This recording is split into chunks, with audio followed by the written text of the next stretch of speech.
সবাই কেমন আছেন? আশা করি সকলে ভালো আছেন। আমরাও ভালো আছি। একটা চ্যানেল ওপেন করেছিলাম যে সবসময় দেখি অন্যের ভিডিও।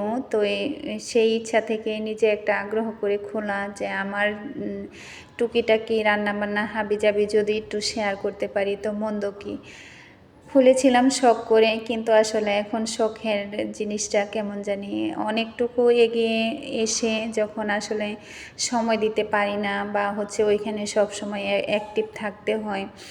দৈনন্দিন জীবনে সব কাজকর্ম সারার পরে দেখা যায় কি অত বেশি সময়ও থাকে না যে সারাক্ষণ অ্যাক্টিভ থাকার মতো। কারণ আমরা তো আমাদের আরেকটাও কর্মক্ষেত্র বা আছে যেখানে দেখা যায় কি সময় দিতে হয়। আর এই চ্যানেলের মধ্যে অত বেশি সময় দেওয়া যায় না অন্য সব কাজ করার পরে। তো যার কারণে দেখা যায় কি আমরা আসলে আমাদের সেই জায়গাটাতেই আছি। যতটুকু ইমপ্রুভমেন্ট তা আসলে খুবই ধীর গতি সম্পন্ন, বা যতটুকু সময় দেওয়া লাগে বুঝতে পারি, এখন সেই সময়টাও দিতে পারি না। দেখা যায় একদিন ভিডিও দিলে বাকি 2-3 দিন দিতেই পারি না।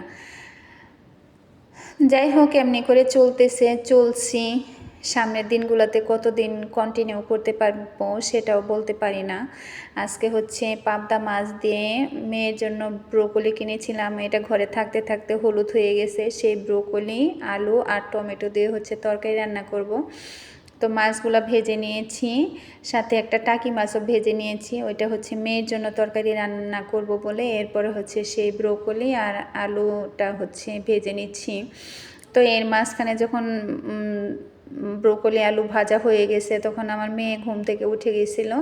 তো এর জন্য দেখা যায় কিছুক্ষণ রান্নার বিরতি দেওয়া হয়েছিল। আর ওই সময় আমি শাক চুলায় বসিয়ে দিয়েছিলাম সিদ্ধ হওয়ার জন্য। আর মেয়ের তরকারিটা বসিয়ে দিয়ে তারপরে আমি মেয়ের কাছে চলে গেছি। ওর মধ্যে আমার শাকও সিদ্ধ হয়ে গেছিল আর মেয়ের তরকারিটাও রান্না হয়ে গেছে। আর এখন একে শাকে পেঁয়াজ মরিচ দিয়ে কষিয়ে নিচ্ছি, বাগার দিয়ে নিচ্ছি আর কি। তো শাকটা ভাজা হয়ে গেছে, এখন আবার শাকটা নামিয়ে নিয়ে তারপর তরকারি রান্না করব।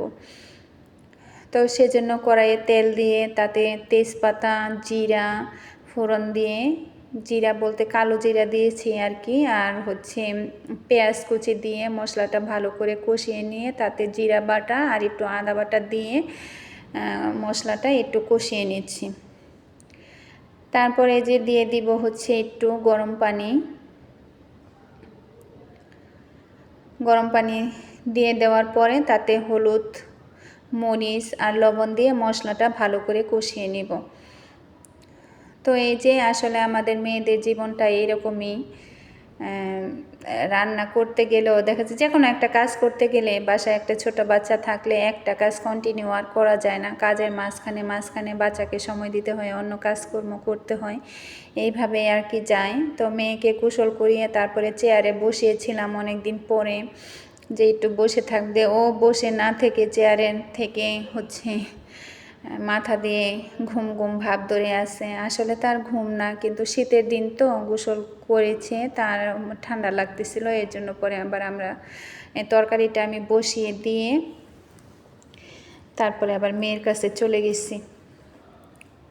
মশলাটা যখন কষানো হয়ে গেছে তারপরে তো আলু, টমেটো, তারপরে ব্রোকলি সব কিছু দিয়ে দিছি। কিছুক্ষণ কষিয়ে নিয়ে তারপরে গরম পানি দিয়ে দিছি পরিমাণ মতো,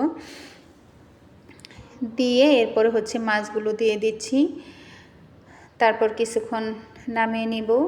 পরে এই ছিল আজকের আয়োজন। আর আমার ভিডিওটা যদি ভালো লেগে থাকে তাহলে অবশ্যই লাইক, কমেন্ট, শেয়ার করে দিবেন এবং আমার পাশে থাকবেন। সবাই সুস্থ থাকবেন।